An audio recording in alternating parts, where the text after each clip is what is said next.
whether you strained your back or your knee doing ruck marches, or whether you fell off a vehicle. Is it as serious as getting blown up? No, it's not serious, but you earned this right. Whether it's 0% all the way up to 100%, you earned that.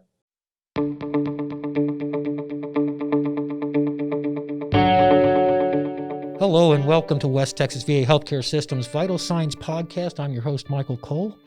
I am the Chief of Communication here for West Texas VA Healthcare System, and this is just one new tool we're trying to bring to bear to help inform and educate and get information out into the hands of our veterans out here in West Texas and Southeast New Mexico.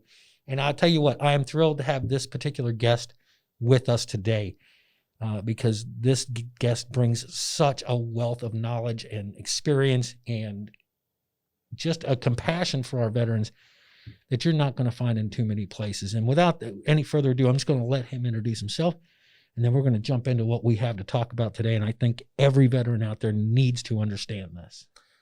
Yeah, my name is Luis Martinez. I'm with the Texas Veteran Leadership Program. I'm also a disabled American veteran, certified service officer. I'm also with the VFW and the American Legion. And you work out of our San Angelo community-based outpatient clinic, correct? Yes, and how long you been doing that? I've been doing the service about 8 years now. Okay. I know the folks down there love you. I know, and folks, I'll just let you know, the veterans out there, if you don't understand your benefits, you're not alone, okay? I have no idea. Just like I don't do my own taxes, I have learned the hard way to not do my own taxes. I've also learned the hard way that I should not be trying to apply for my VA benefits without assistance, without somebody who is an expert. And that's what you bring to the table, right? I try my best. The VA is very fluid. So as conditions and new conflicts arise and new, disorders or whatnot, the VA is trying to get better programs. So you have to, the hardest part is staying educated on the programs, because a veteran comes and say, hey, I was qualified for this. And, we changed the rule and they clumped it up with this. So now we got to apply for this. And some people get frustrated. So it's making sure that we know the rules and the laws of the VA. And the process, right? Yeah. The process by which our veterans need to go step by step to receive the benefits that are out there for them. Correct. Now, we were talking just before we started recording this particular podcast. I didn't do that. I did not seek someone like Luis out ahead of time, and I tried filing for my VA benefits on my own. Just as I did very poorly doing my own taxes, I did very poorly in achieving the outcomes I was hoping to achieve by applying for my VA benefits, because it is challenging and it is a little confusing, and you need to be trained. You need to have an expert on your side. So I tried that way back when, and I was just telling Luis here that by not applying properly when I should have applied, I left a great deal of benefits on the table, and right. There's no getting them back once you've. So what are a couple of things? And first, hey, let's talk about this a little bit. There's a difference between VHA, Veterans Health Administration, and the Veterans Benefit Administration. Yes. And a lot of our veterans don't understand that, and I don't blame you. I didn't either until I came to work for VHA. Veterans Benefits Administration handles things like our college tuition programs, home loan guarantee program. But there's also one big key factor in there that they manage that ties to the VHA, the Veterans Health Administration. Service connected. And what does that mean to our veterans? So service connected, whether you have incurred a line of injury in the service, whether it was pre-existing or you happen in the service, if the VA says, okay, this is an issue, we're going to cover it, that now makes you eligible for VA healthcare. It doesn't matter if you're over the income, under the income, you're now eligible for VA healthcare. So if a veteran walks in and to one of our facilities and they apply for healthcare, they want to get enrolled, they're going to check eligibility. And there's just like anything else in the federal, there are certain factors that could make you eligible or not eligible. So if you're eligible in all other respects, you served at the right time frame, you served in a combat zone, those sorts of things. But a lot of our veterans out there are still working. They're still earning an income. It could put them out of eligibility simply by earning above that cutoff. Right. A lot of veterans, when they get out, they take advantage of their VA education benefits, and they get really good jobs. They get really good jobs, and they paid really well. And then, you know what? I have a benefit that I'm not using via Veterans Health. So I'm gonna go apply or enroll in the local CBOC or the VA hospital.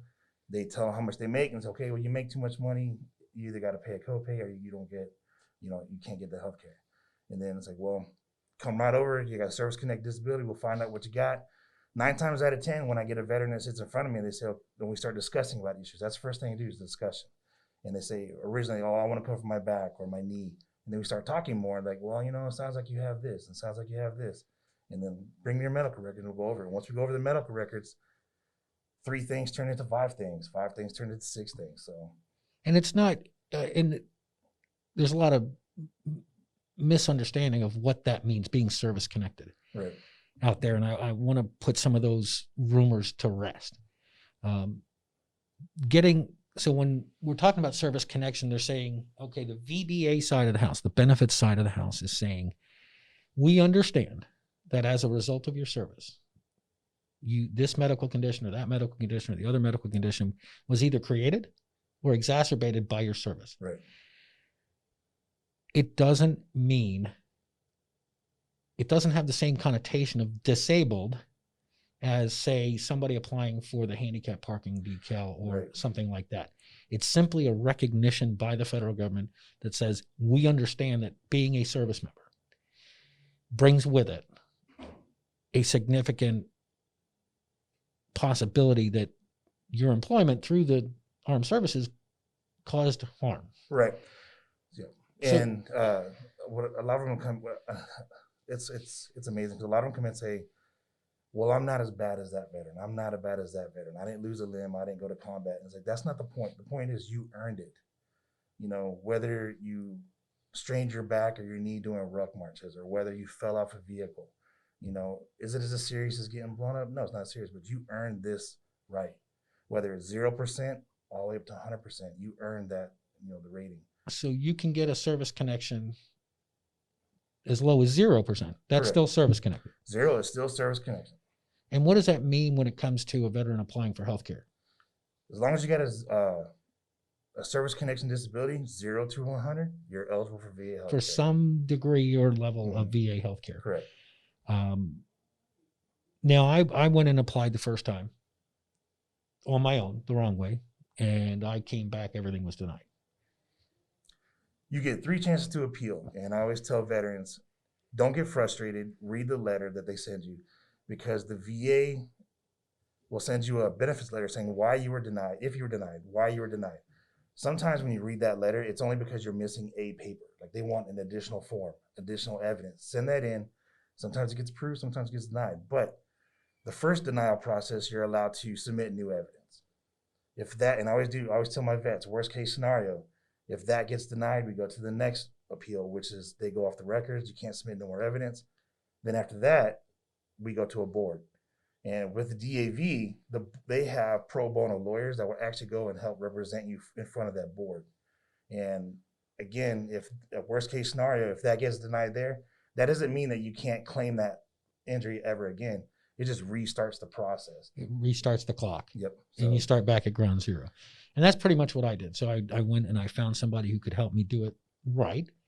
They came back. I don't mind telling all the veterans out there, initially I was service connected at 30%. So I did almost 22 years in the Navy. I've been to Afghanistan. I've been to Kuwait. I've been around the world several times. Loved my job in the Navy. I did. I'd still be doing it if they'd let me go back to sea, but they said, no, I'm too old. So I'm here working with the VA, and I love what I do here. I love meeting folks like Luis, my counterpart here, my deputy, Will Hatton, and Kelly Stoley, my communications specialist, because we all bring a certain aspect or a certain perspective or a certain experience and background to what we do for our veterans. So initially I was rated at 30%. Okay. Mm-hmm. Here, I tell you, I chopped off a piece of my, and you were saying it doesn't have to be combat related. I chopped off a piece of my pinky, going through Chiefs initiation. Anybody in the Navy from years back will understand this. You got to make certain projects you got to work on. Well, I actually cut a piece of my pinky off going through Chiefs initiation. That's a service connection disability. Yes. Actually, if you were in a car accident off post or off base and you were still serving in the service, that's still a service connected disability because you were on duty 24/7. 24/7. They tell you this is the one time where 24/7 you're on duty actually works in your benefit. So here's what I was told by the person I found to help me was, don't self-diagnose yourself. Exactly. Don't go through your medical record. Don't say, oh, no, that's not that. That's not this. That wasn't caused by this. Don't self-diagnose yourself. Get that expert involved. Let them help you navigate the system. Why? Because that's what they do. That's what they're trained to do. That's what they love to do. They love helping our vets. And I'll tell you what, you're not going to find a better one than Luis working down there in our St. Angelo clinic. So what are some of the other kind of unique things you might have run across working with the vets that you have over the years? That's why I love working with the veteran community, because there's always something new, always something different. But, I think that what makes, not to be conceited, but I think what sets me apart is that, we're family. So I treat you like family. I'm going to go out of my way to do anything for you. And that's the way any VSO should be. The most interesting things that I get is a lot of the younger veterans are the ones that are missing out on the benefits because they're not getting told, or they're not, remembering from their TAP briefings. The older veterans will come and say, yeah, I need to do this. But the younger veterans come in and say, well, I want to go back to school. I don't know if I can do this. And, I'm like, well, did you sign up for your 9/11? It's like, well, I didn't sign up for that. I said, well, if we work on your disability, we get, the key number is 30, but if we get at least 10, then we can go apply for Chapter 31, it's vocational rehab. And they go, what is that? And I go, oh man, sit down. Mm-hmm. We'll talk about this. This is the Cadillac of all federal benefits. So not only will they pay you for your school, but when you're done graduating, whether it's vocational or you get your bachelor's degree, they have veteran reps that'll get you an employment, that'll help you with employment. So that's why I love VRNE. So I'm actually using VRNE now to go back to my master's. Nice. So there's actually more education benefits out there than just post 9/11 GI Bill or the old Montgomery GI Bill or any of that stuff. Correct. There's actually more. There's way more. So, and that's why I tell a lot of veterans too, when they come in and they say, well, I want to get disability because I didn't hurt or lose a limb. I was like, well, let's not do it for you, let's do it for your family. Because if we get to a certain point, this can turn to education benefits for your kids. Oh, there you go. So whether it be Chapter 35, your permanent total, or even for the state of Texas, if you're at 100% at any rate, 100%, whether it's permanent total, unemployability, or combined, your dependents can use the Hazelwood, and your wife can use the Hazelwood, or husband can use the Hazelwood. So, and sadly, I'm not a Texas veteran. I'm a transplant. Sorry, folks. Yes, I finally woke up and I came here to Texas, so I don't qualify for the Hazelwood. But Texas veterans do, for the most part. They do. And you can help them with that as well. And I want to go back to one quick point on veterans coming in and enrolling for healthcare and what it means.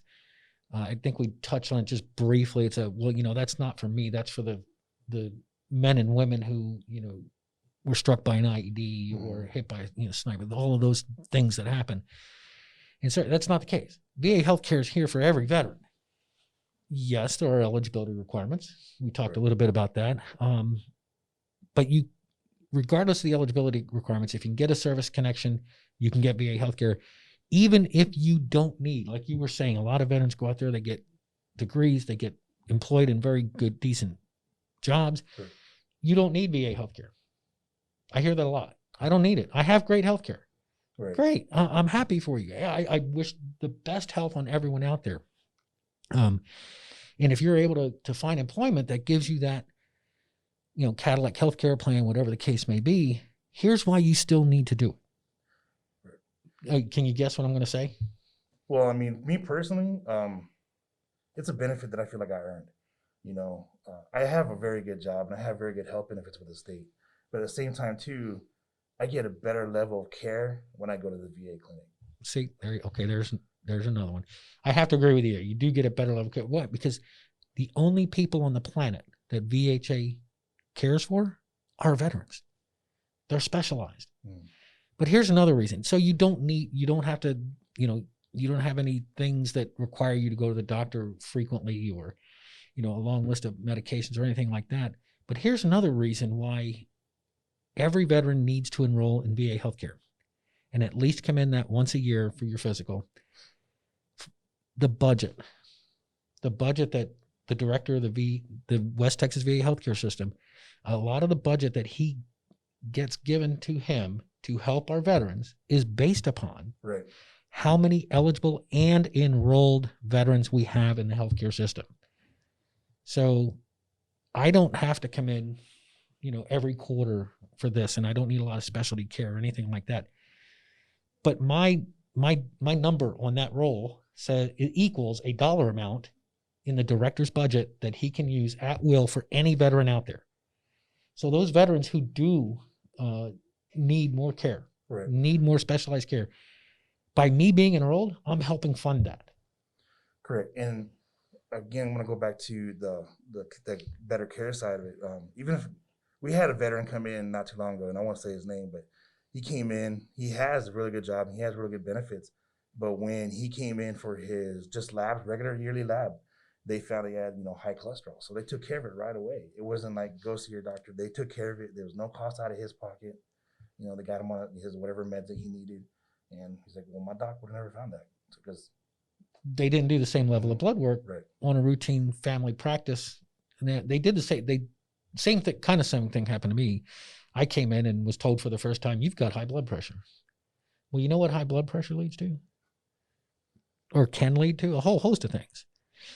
But the docs here at the VHA found it early. They said, here's a very mild medication, help you get that under control. And then we're going to talk to you about diet and things of that nature. And we have dietitians and we have folks here that'll put on cooking shows to help you cook more healthy.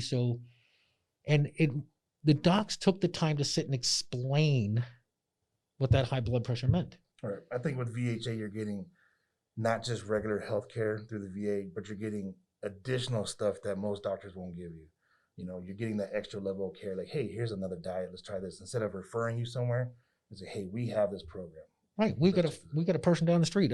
We actually do a cooking show here now. I don't know if you've seen it yet. I don't know. It's out on our social media platforms. It's on YouTube. Marsha, do you know Marsha, our head nutrition services person? Phenomenal person. So we've done 3 now, Will? 3 shows. So much fun to do. But anyway, it's all healthy cooking. But the point was the doc actually sat and, I get this long list. These are my blood results. A couple of things out there I don't do. I don't do numbers, like my taxes. I don't do numbers.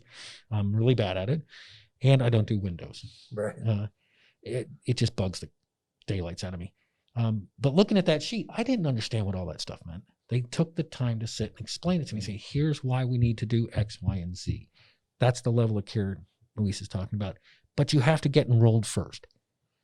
So eligibility, come in, talk to our folks, submit your 1010, try to enroll in VA healthcare and listen to our business office. Don't get discouraged. If they say, okay, everything else qualifies, but this one thing, whatever that one thing is, go talk to Luis. Yep. He'll help get you through. And you probably have a whole host of other resources out in the community because we're in a very rural, we cover 55 counties. Right. No, I'm sorry, not that many counties. We cover 55,000 square miles.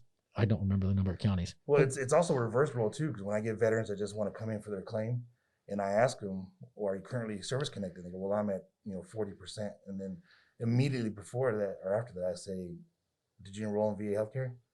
And they're like, "No." I'm like, "Okay, let me explain what you get with this," and then I sit them down. But then when I do the paperwork for their claim, I go and get the paperwork for the enrollment, and I say, "We'll do this at the same time too." So we'll knock everything out at once. So there you go. One-stop shop. He'll get everything done. But truly, veterans out there, if you were hesitant, you don't think it's for you, please give us a call and give us the opportunity. If you don't want to talk to me, that's fine. A lot of chief of communications here, but believe it or not, a lot of folks don't want to talk to me. But this guy, he'll put you at ease. Like he said, he treats everybody like family. He's also a vet himself. He knows the trials and tribulations that vets go through. Let him help you. Let him help you get in with West Texas VA healthcare system so we can start getting you lined up for those benefits that you've earned. I made a lot of mistakes as well too. I tried to do it myself when I first got out, and I hit so many roadblocks, and it took me longer than what it normally should. So when I finally reached out to a professional, then I got everything I was supposed to get. And now you're there. Now you are that professional, right? Yep. That's when I get someone comes out and says, "Hey, I made a mistake." Like, don't worry, it's fixable. I did the exact same thing. We've been there. We've done that. Folks, I can't oversell this individual. We're blessed to have him in our healthcare system out here helping vets. Thanks so much for coming in today to speak with us. I appreciate it. We're certainly going to get you back, because I'm certain there's a whole lot more we're going to talk about out there. We'll try to bring some of your friends from San Angelo up here to talk with us as well, or maybe we'll just put the show on the road. Either way, thanks so much for being here. Thanks for taking the time. Thanks for being there for our veterans, and thank you for your service. This has been West Texas VA Healthcare Systems Vital Signs Podcast. I'm your host, Mike Cole. If you have a topic you want us to discuss, you need more information on, you want us to cover, put it in the chat session below. Put it in the notes below. I'm not the subject matter expert, but I know how to find them, and I know how to get them in here, and we'll do that for you. Again, hey, do you have a phone number you want to put out there for folks? Not to put you on the spot. Yeah, I have one, but I don't have it memorized. You know what? I have his business card on my desk. I'm going to go ahead and pull that out, and I'm going to put it in below in the comments as well. Please join us. Please put your information below. Let us know what's going on out there. We don't know what you don't know. So let us know. We'll go find the subject matter experts. We'll get them in here again. Vital Signs Podcast of West Texas VA Healthcare System. Thanks for being with us today.